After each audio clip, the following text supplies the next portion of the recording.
guys! Hi! As you can see, we're in the car right now. We're in Australia. The last vlog ended in Kuala Lumpur, and we've been on the road for 5 days, and we've been in Bali in between, so we just want to catch up with you a little bit. Yeah, so from Kuala Lumpur we went to Indonesia, Bali, where we were expected to drown because of all the rain. In the end it was okay. We had a few small showers, but usually when we were inside it's not like they show on the media where everything is under sea level, but it's okay, it's doable, a bit humid, so if you go out during the day in this season you will burn up, but yeah, that's rainy season I guess. Yeah, it wasn't as bad as we thought it was gonna be. I think we only used our ponchos once when we were walking back to our hotel and it started raining really hard, and we had a really nice hotel. I think it was fairly new, it didn't have a lot of reviews. We arrived I think around 10 or 11 p.m. and then we could still get dinner, and they brought it to the room and it was really good, and the rooms were really clean, and it was like you were in the jungle, very quiet except for all the bugs and the sounds of the jungle, which we really like. So but it was bugs on steroids, because once in a while you can hear them like scream, and we know there are very little bugs, but they make so much noise. And there was a rooster who was broken because they woke us up at 3 a.m. Yeah, but also it kept crowing during the day, so yeah, definitely broken. But overall it was a nice day, just 5 days. One surprise though, when we arrived we wanted to get the free visa, which is not there anymore. If you want to go to Indonesia you have to pay $33 35, sorry, just to enter the country. So that's fairly new, because 5 years ago it was, for us it was free. Yeah, that was not a good surprise because we were only staying there for 5 days, so we paid $70 for the two of us, and yeah, that made our cheap ticket not that cheap, so we were really bummed about that. We asked a couple of people at the airport and they're like, no, it no longer exists. Like, yeah, we still need to update the website. Fun fact, the not free visa, so where you have to pay for it, is already in effect since 2019. Yeah. So they are really slow at their IT business. Definitely. Well, I didn't read anything about it because we were so focused on the whole COVID rules. Indonesia is very strict. You have to download this app, you have to do this, that, and the other thing. You get to the airport, they're gonna check your temperature. If it's above 37.5 degrees, they're gonna make you do a test, and then you get to the airport, you have to download the app, but all they check is your COVID papers in Dutch and passport, and that was it. And the app is not used at all in Bali, so we're like, yeah. Also no masks. Well, you see some people wearing them, mostly some locals, but just a few. Yeah, that's it actually. We didn't wear them anymore because our driver told us that you don't have to wear them anymore. Yeah. So that was also a big surprise, because after Kuala Lumpur, where they are really strict about the masks, we didn't have to wear them anymore. It was a relief, but also a bit strange. Yeah, it's weird how that works, because at home we're not used to wearing masks anymore, so you get to Kuala Lumpur and everybody's wearing masks and you're like, okay, let's go back to this. And then you go to Indonesia and you don't have to wear them, and all of a sudden you're like, but you should wear a mask, everybody's wearing masks, what the Same goes for Australia. Yeah. No masks, not that many rules, I think none. No, there wasn't even to get into the country. So yeah, it's way easier over here. You still see people wearing masks on the subway and in the buses, but it's more of an individual choice, and it's not the majority anymore. Yeah. Another thing that we noticed in Indonesia was the rise of prices. It's not that cheap anymore. Well, it depends on where you are. We were staying in Ubud. Yeah. And it's really a lot of tourism. So a decent meal was for the two of us, including drinks and dessert, it was like 20 Little rabbit. Little black rabbit. Still on the road in Australia, so we see a lot of kangaroos and other, but we didn't see alligators or rabbits, not yet. Anyway, well. Yeah, it's 200. No, I think we paid at the local place. We paid 150,000 for that's dinner. cheap. But still high for Indonesia. But if you go to a normal restaurant, you pay like 400,000 Vietnamese dong, I believe. I think Indonesia rupee. The rupee, yeah, sorry. Yeah, wrong country. So yeah, that was a big surprise as well. Yeah, and so we didn't do a ton in Indonesia because it was only a couple of days, but we had a pool at our hotel, so that's always nice to chill and relax a little bit. We found a couple of places that had Wi-Fi and air conditioning where we could actually do some work and try to figure out our road trip in Australia. That's one thing we noticed early on. You can't just start driving, you actually have to plan in advance, and it was quite a struggle to find Airbnbs or hotels along the route that weren't $200 per night. So that's what we mostly did in Bali, trying to figure out what we're going to do in Australia. But it was nice to be in a jungle environment and not be in the city anymore. We walked a lot, we ate some decent Indonesian food. Yeah, Sweat a lot. Yeah, definitely. Really hot. Yeah, so then we moved to Australia, to Perth. Yeah. I rented an Airbnb for 5 days. We were sick the first 3 days. We bought a pizza because we had an oven. And it was reduced price because the expiration was that day. And we both got sick. Well, first Martha. Yep. And I was like, oh thank God, it's not my time this time. But then 1 day later I was sick as well. Yeah. Food poisoning. So we wanted to give you a tip for Australia for cheap food, but don't get the reduced prices. So we were sick, so we didn't do much. Yeah, we actually rented an Airbnb in Marmion and not in Perth. There's a lot of small towns around Perth, and we just looked for an Airbnb that we could afford, and it actually was a nice area. Marmion is a small coastal town, so we could actually walk to the beach. It was very quiet, and we had everything: a bedroom, bathroom, kitchen. So it was a really good Airbnb and very easy to get to Perth by public transport. So we took the bus and then you would end up on the subway. So that was really good. And we did go into Perth 1 or 2 times.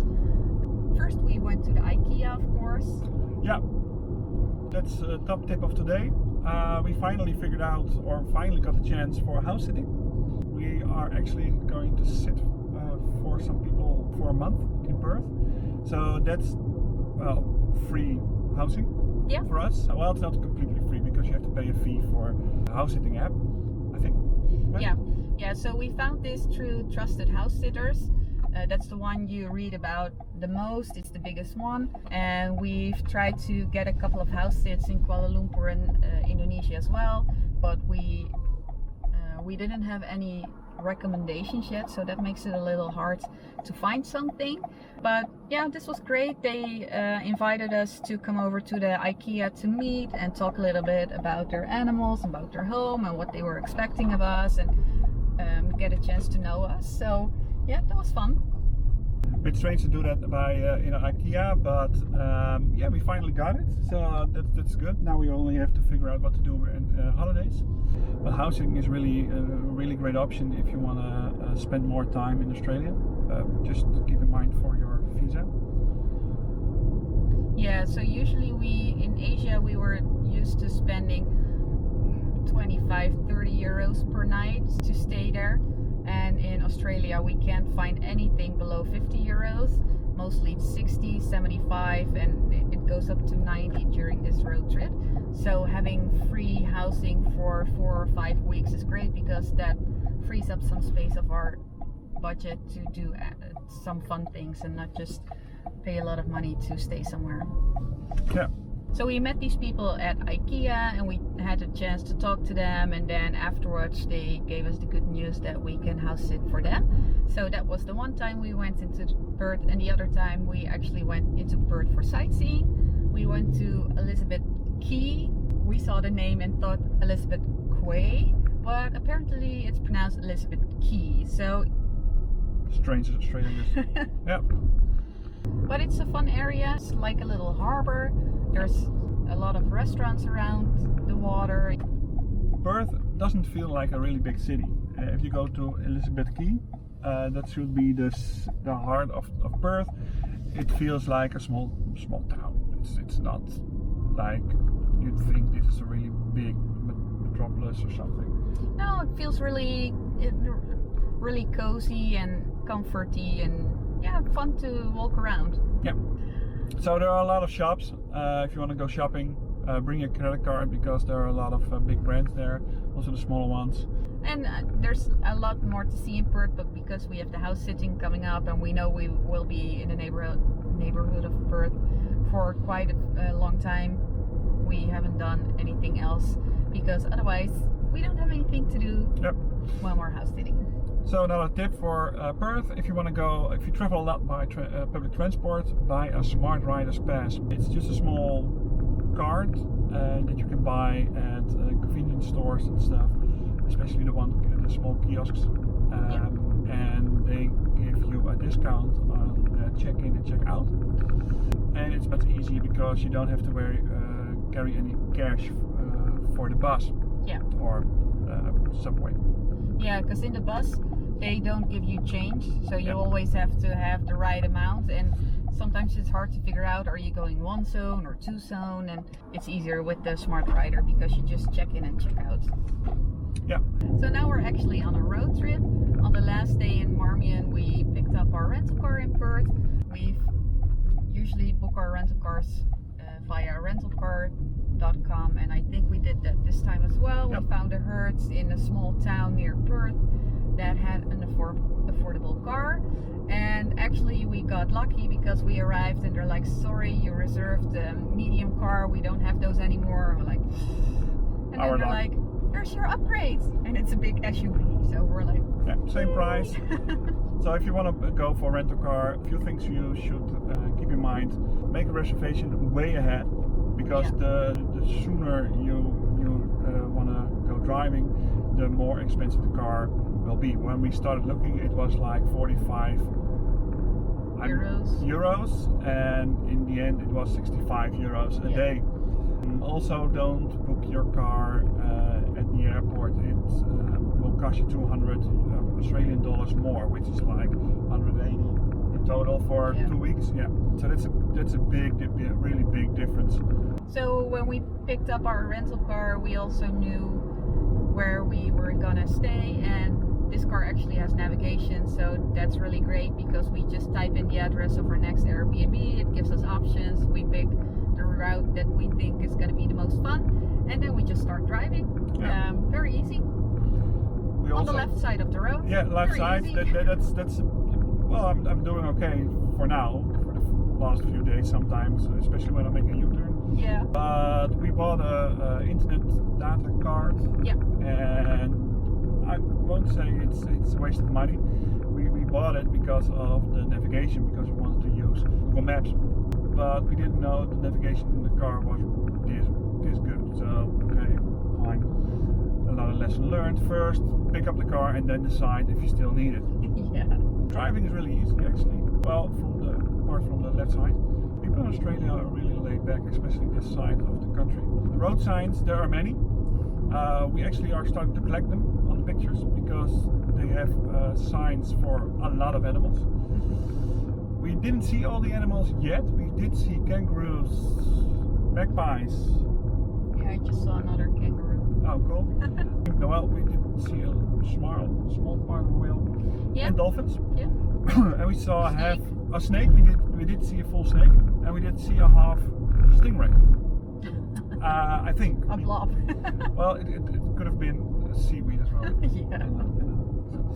So we're doing a road trip on the west coast of Perth, and we're actually going down south. First we're heading to Bunbury, Dunsborough, and then from there we visit Margaret River and Augusta before we head back land inward. So right now we're on our way to Nannup, which is a little bit more in the center, but we're actually doing a loop. You could do it in 7 days if you're in a hurry, but we're not in a hurry, so we're gonna do it in 2 weeks. And we've actually had a great time so far. There's so many stunning beaches here. There's a lot of nature. The views change every 5 seconds, so it's a great part of Australia to do a road trip. You could do it with a car. Of course, you can do it with a camper van as well. We see some people driving around with those. We couldn't find one that was still affordable. But because that we're might, cheap bastards. that might be better because then you can visit the campsites and you don't have to book additional accommodations like we do.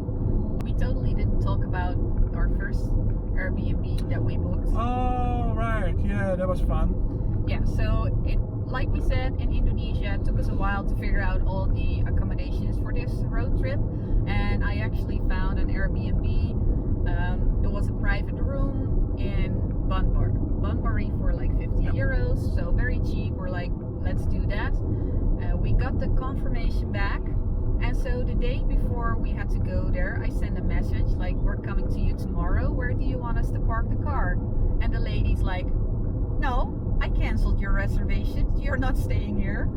Like the day before, and it's so hard to find accommodation at the last minute in Australia.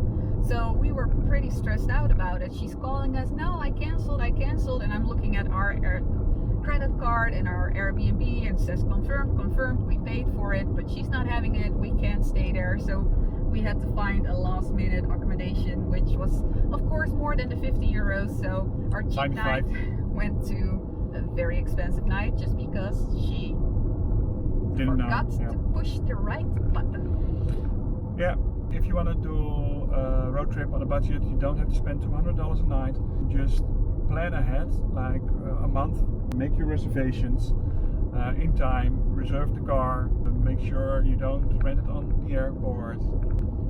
Just make sure, you don't do it 1 week in advance. No, and also be flexible. Just look where the affordable accommodation is and then try to find a route that connects all the things you want to see with those Airbnbs. Because we wanted to stay in Augusta or Margaret River, but there was nothing available there. So instead we thought, well, let's head to Dunsborough. It's only an hour drive and then we'll stay there. So that's something you have to do as well. Yeah. I guess that's about it for now. We've posted a lot of photos on Instagram already, and we've made a couple of TikToks and YouTube shorts about our road trip so far. We'll be doing that for the rest of the road trip. So up next is more land inwards and back to the coast. Yep. South coast, then back then towards Esperance, and then we go to a little bit to the outback, to a village, I don't remember the name, but it's most famous because of the Flying Doctors. Yep. It's a little bit in the desert. I hope to see some ghost towns and maybe actually see something about Flying Doctors.